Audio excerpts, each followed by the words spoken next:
You are listening to The Growth Signal. My name is Alyssa Nolte, And my name is Jeremy Yang. and we're going to get right into it. Jeremy, let's hear it. What is your hot take?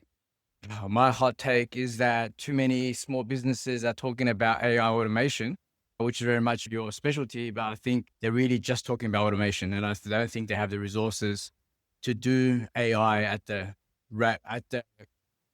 rate that AI requires into the data input and the granular of it. And I think they just want to be on the bandwagon and I think that's what they're really talking about and not real AI. I think that this is a very important conversation because nobody wants to feel like you're behind the times, right? And Yeah. I think about those people who maybe back in the day, like they got a website because they felt like they had to. And there was no real thought process around like what their website would do. And that, even though websites have been around forever, I'm still having this conversation with people who are like, I have to have a website. I'm like, cool, what is your website going to do? Is it meant to generate leads? Is it more informational? Are you doing networking sales where they're coming to Mhm. check out you and just make sure that you're legit? Tell me what your website is for. I'm like, it's to have a website because I have to. And I think you're 100% right that we're seeing a lot of businesses of all sizes, whether you are a solopreneur or the largest enterprise in the world, Mhm. feeling this pressure to implement AI and AI automation without a real plan or understanding of what it will or will not do for them. Yeah, for sure. I think that the biggest part, and I heard one of your other episodes when you're talking about not all data is good data, not it's not possible. And I think it's even more a challenge for smaller businesses because they, even if they knew, just say like a small law office, they go, oh, we need AI to do our thing. Dude, like you don't have anyone around to enter the proper case study numbers, the results. And I was thinking about this because I work with a lot of tradies, like Aussie term for people on the ground driving around in a van or 2 or 3 vans. They say, I want to book something in my diary. To me, that's just automation, right? Something prompted you to go to this job site. But it's not like AI is sitting around ordering stock for you, right? Or tell you how many things are missing or what you're likely going to use for the next few months based on the stats that was the last few months. So to me, that's just they wanting to do more automation, and there's such a big gap, and I don't know how they are going to fill that gap, if that makes sense. Yeah, and I Yeah. think they run the risk too of being very disappointed in their Yes. experience with AI because I'm an AI OG, right? I was on ChatGPT before it was cool. I'm interested. I love this kind of stuff. I love learning about it. Yeah. And what I have found as someone who uses it multiple times a day, every single day, is that it's only as good as the foundation you build for it, right? Mhm. So it's only as good as the data you have to feed into the system. And it's only as good as your use case and your understanding of what you're trying to do. And it's only as good as your fundamental knowledge of how it works and what its limitations are. Mm. And I worry that people are going to get into AI, they're gonna roll it out, Yep. and they're gonna blame the tool for it Yes. not delivering the results, when in reality, it's they didn't have the right foundation, they didn't have the right skills in place, they didn't have the right use case or whatever, Yeah. and they're gonna write it off, when I truly believe that AI is a great equalizer for some of our businesses. When you can't afford to have Yeah. someone who Yeah. does all your data entry or books all of your appointments. Like, we were Yeah. talking before the show aired, I use a calendar booking link that will Yes. mark Yes. a Yeah. Love preferred it. time for me, Yeah. and it's smart enough to know how to do that. I can't afford an EA who would know how to do all those things for me, Yeah. so I do the Yeah. next best thing, which is AI, and as small businesses, Yeah. this is our great equalizer, I believe. When you say it's a great equalizer, that's the part that I have conflicting thoughts around. So for me, I call it the Elysium effect, that Matt Damon movie, Mhm, where like mhm. the richer and the people who can get more resources and at a thing, and then everyone else working. So to me, what if the franchises, the roll up shops and everything, they figure it out and they use this effectively, and whereas everyone else they miss out because they haven't got the system, they can't afford the right resources, and they kind of be on this lower tier, right? After disappointment of the tools, of all the blaming, and then someone's going to get this right. And it's probably the people with more resources and more capacity to enter the data and analyze the data in my eyes. What do you think about that? Like, how is it equalizing for the smaller businesses? I haven't really thought about it that way, to be honest with you. That's a new perspective because I think on one hand, I think you're right. There's going to be winners and losers in this race to AI. And it's the same kind of like if you would have bought Bitcoin how many years ago, Yeah. you'd be a Yeah. big winner versus the person who's trying to get into it now. Yeah. And I guess that's how I would call the listeners to say, Yeah. hey, wouldn't you rather have bought Google stock Yeah. 25 years ago? I Yeah. actually know someone, by the way, who had an opportunity to buy Google stock at $1 a share, and she said no Yeah. because she felt like this was, like, a weird thing she didn't really need to be buying, and then, of course, Yeah. now she's, like, kicking herself, Yeah. and I think, maybe this is my hot take, that this is our Bitcoin moment, where this is Yeah. going to be something that we all need to understand. It is going to be something that we are Yeah. gonna see as a pervasive thing, Uh-huh. and you can either buy Bitcoin when it's cheap and you're early in on it, or you can wish you did several years ago, and I really feel like that's what we have to do here, and Yeah. yes, you as a small business don't have the resources, but Yeah. there's so much free education out there to learn how to do it and how to optimize it,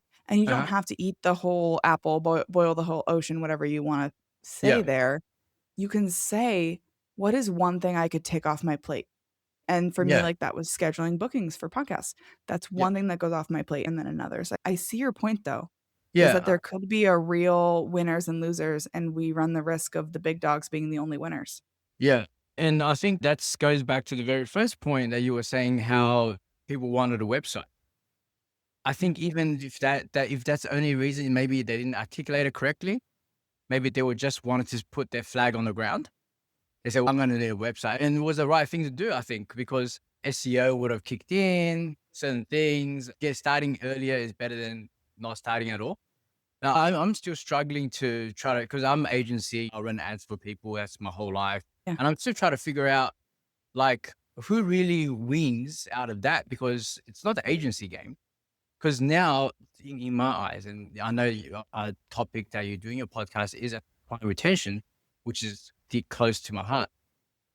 Our retention is very good, but I feel like AI has now stacked more work because now more is expected, right? They're like, whatever you were doing before, you should be able to do more with AI. And Yeah. everybody's on the same boat. The end user in that respect gets the advantage because it's commoditized, the thing. The game's been even more commoditized than it has been. And I do agree with some of that too, but I think Mm. part of it as an agency, Yes. one of the things that you can stand on is that you've done, like, how many hundreds of thousands of ads, right? Yeah. You understand what works in the human psychology. LLMs are not human. AIs are Yeah. not human. Yeah. They are imitations of a generic person because they bring in all of this Yes. information, and there's something in stats called regressing to the mean. And Yeah. so if you have a bunch of people, you have a lineage of people, and you would expect tall parents will produce tall children, right? Yeah. But they found in statistics that the taller you are, the more likely you are to have an average sized child because it starts to regress to the mean. Oh, And it okay. doesn't necessarily mean that just because you're a tall person, you produce tall children. Mm. Eventually, we all regress to the mean. It's called the middle for a reason, right? And we're going to see the same thing with AI. If you are using AI exclusively to create your ads and to generate your ads and Yeah. to drive that forward, Yeah. it's all gonna regress to the mean, it's all gonna feel like the same and, like, average and, like, middle, and so agencies have a real opportunity to To stand out. be truly differentiators for their Uh, clients. okay. Use AI where it makes sense, but be special, and I think that's what people are gonna find Yeah. if they start to implement AI. Yeah, for sure. So, point taken. And I think what you're also talking about is 2 points. The discernment, it's really important. Being able to use the past experience to discern. I was more referring to the peripheral activities. Like we do Yeah, a lot more competitor research now, a lot deeper competitor research. We use a lot of AI tools to help analyze websites, client websites, conversion rate, so CRO, landing page game, competitor landing page game. I think we wire a few tools together to grab competitor ads, analyze angles, graphics, that kind of thing. Script writing based it on not just give you a template for $900. That's not the right. game. No, those I don't have force for that stuff. Anyway, like proper script writing based on all the copywriting models, etc. And I think I find it very effective when you string like 2 to 3 tools together, which is like your go-to, right? Because if you have one tool, then anyone can use it. But if you have your knowledge in three tools, yeah. And I guess my point is that I find that, what's the word? Scope creeping myself. Do you know what I mean? Like, you're doing Okay. more because you finish the other stuff a lot quicker, and you used to have 10 hours per client, etc. And now you finish it quicker. Your competitors can do as well. So you got to do more to stand out. I don't know. Yeah. I haven't really thought about it that way, I guess, that Yeah. we're gonna scope creep ourselves because 'cause I'm sitting here thinking, "You got 10 hours back, right? Like, it was supposed to take you 20, Yeah. it only took you 10, now Yeah. there's 10 profitable hours," but you're right, Yeah. because it's gonna be a race to the bottom if we're not Yes. careful with how we position it, and I like that you said you're using AI for periphery tasks, right? Yes.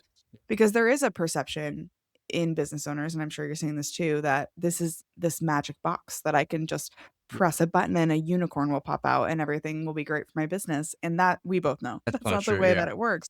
But so if we can position it for our clients as, "This allows me to really make sure that all of my time is spent on deeply thinking about your differentiation and what's going to Yeah. make you stand out," and the discernment, use that word, I think that is the right word. That is, I think, where we land, and I would caution agency owners, Mhm. don't just do more simply because you feel like you have to fill the time. If you are bringing true value, you get to charge for that. And it's hard though, because I do it all the time too, where I'm like, "Oh, I got an extra hour, so I guess I can scope creep the heck out of myself." Yeah. But your services are valuable. Yes. And just because you can do it in 10 when you quoted them 20, like Yeah. you spent years building up that That's expertise to earn that exactly 10 correct. back. Yeah. Yeah. So that's, I think that's a space. I think small businesses are starting to understand that it's not a magic box. You do need to, but what is, because I know big businesses are also made of humans, just like me and you. So what's your experience? I know that you spoke about the 8% of the people that they're testing the experiment of AI experiment. So we don't test on the whole thing. We test about 8% of database. But then you brought a very good point. You said we still needed a human to decide who's the 8%. Was it the least risky? Was it people about to leave anyway? Do you know what I mean? So what's your experience with bigger businesses in this field? I would say they have all the resources in the world, and sometimes that is worse than being scrappy and bootstrapping because they have all the resources in the world. They have Yeah. all of these things they could possibly do, and Yeah. they become stuck in this paralysis of possibility, I guess is what I will call Yeah. it. Yeah. And they have so many people in the room, they have so many use cases, and a lot of times they have become separated from their customer. So all of my Ah, businesses, for the most part, I yeah. was the founder, I was the salesperson, I was the Yes. marketing person, and I did the delivery as well. Yeah, And so you don't get much closer to your customer than that. And for a sure. lot of these people Yeah. who work in big businesses, when their only job is lead generation, and that's the only Yeah. thing they think about all day, Yeah. they become blinded to the reality of sales and they become blinded to the reality of delivery. And Yeah. then we end up with singular perspectives when I think you said it perfectly. 2 to 3 tools strung together is so Yes. much better than one tool. Same Yeah. thing with a big business, but they don't always do very well at stringing together things because they're very laser focused on their small piece. And you talk about siloing a lot and spending your whole career making sure the silos don't happen. Right. You know how, and I think you also speak about we finally have a centralized place where all the people are like can draw from the same well kind of thing. So is that becoming a reality now? Because I've just from my experience, I've worked for a lot of bigger businesses in terms of ad stuff. They go back to just going up to this point. It's like it's Google Sheets and Excels and not even macro formulas behind there. What do you see in behind the scenes? I think that my dream of a centralized, unified experience is a dream right now. Yeah. And that is I think it's coming, but I'm seeing the same thing. And I'm seeing Yeah. they're not even using Google Sheets. They're using actual Excel in which someone Yeah. has to Yeah. be emailed a file because it's not the live file and it has to be Yes. merged together. And it's just not the way it should be. And I Yeah. think we leaders from the top down need to figure out how do we create infrastructure and systems Yeah. and incentives and Yes. rewards that drive people to this centralized behavior because it will benefit our customer, which will ultimately benefit us. Yes. Yeah. It's just too difficult in terms of because every move, it's like you're scrapping whatever you guys have done, right? In the past. And that's like costly. And then if they get it wrong, too many people go, oh, here we go. we're changing the system again, are we? And that's the resistance, right? And they have to go. And the thing with Sheets and Excel is that there's no learning curve in my Right. eyes.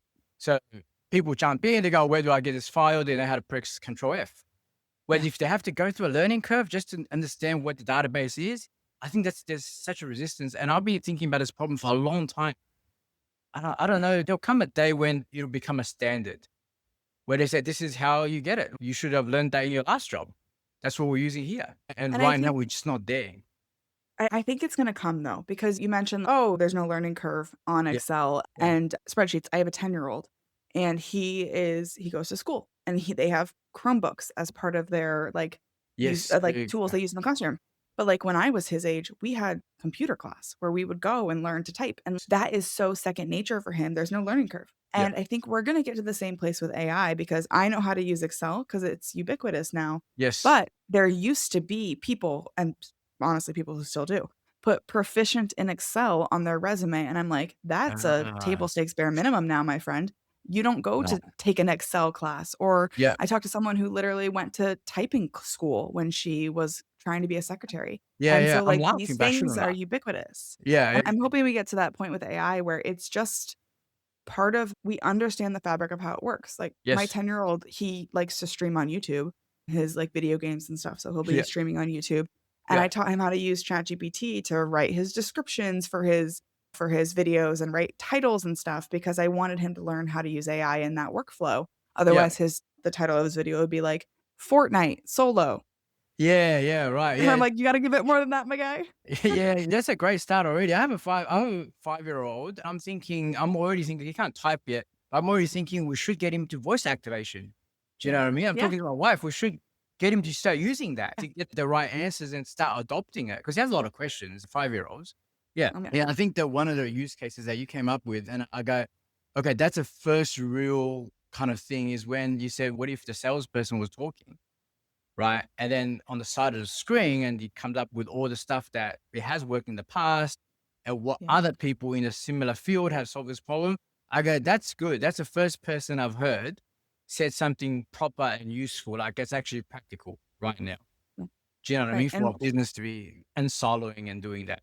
Yeah. And we have a real opportunity too as business leaders to almost be superhuman, right? Have Yes. that Jarvis from Iron Man Yeah. on the corner, making sure that we know what we need to know in the moment that we need to know it. And I think that's hopefully the future of work that we're all careening towards. Yeah. Yeah. No, it's definitely the thought. Yeah. Cool. Considering all the people that you know or aspire to know, who else is out there? Who else should we be paying attention to? I listen to a few podcasts. I like the podcasts where people are a bit more humble and exploring instead of coming as I'm the authority already. I think one of the interviews I watched recently was Cody Sanchez and Gary Vee. I think she comes from a place where she's out there buying small businesses and the level of ambition on that lady is really something to aspire to. And I think she touches on a lot of hot topics. She's pretty vulnerable. So yeah, I'm going to continue listening to her. Yeah, for sure. And if someone is really connecting with you, they want to learn more, they want to continue this conversation, where can they find you online? LinkedIn's probably easiest. LinkedIn. So just look for Jeremy Yang, Digital Goliath, those kind of names on LinkedIn. This year, my goal is to be more out there on podcasts and just having more conversations. I think it's really helpful in the world of AI, I guess, to have a human face and people get to learn more about you. So that's my goal this year, man. Yeah, but really appreciate you having me. Yeah, and you can find me on LinkedIn as well. Just search Alyssa Nolte. If you find the Notorious Plant Killer, you know you have found the right one. I'm also on Substack under Alyssa Likes to Talk or alyssanolte.substack.com. Jeremy, thank you so much for coming on the show. There were a lot of things in your perspective that I really haven't thought about before, and I really appreciate you coming on and sharing those ideas with us. Appreciate having me. Thank you so much. Thanks for listening to today's episode. There are millions of podcasts out there, and something like 70,000 new episodes are released every single day. It's not lost on me how lucky I am to have such an incredible community who show up and support this show. To be a guest or nominate someone who should join me on the pod, head to alyssanolte.com. And if you're looking for ad-free episodes, you can join me on Substack. I post all new episodes of my podcasts, and share appearances on other people's shows, plus bonus content and updates on what I'm working on. Search Alyssa Likes to Talk or tap the link in the show notes.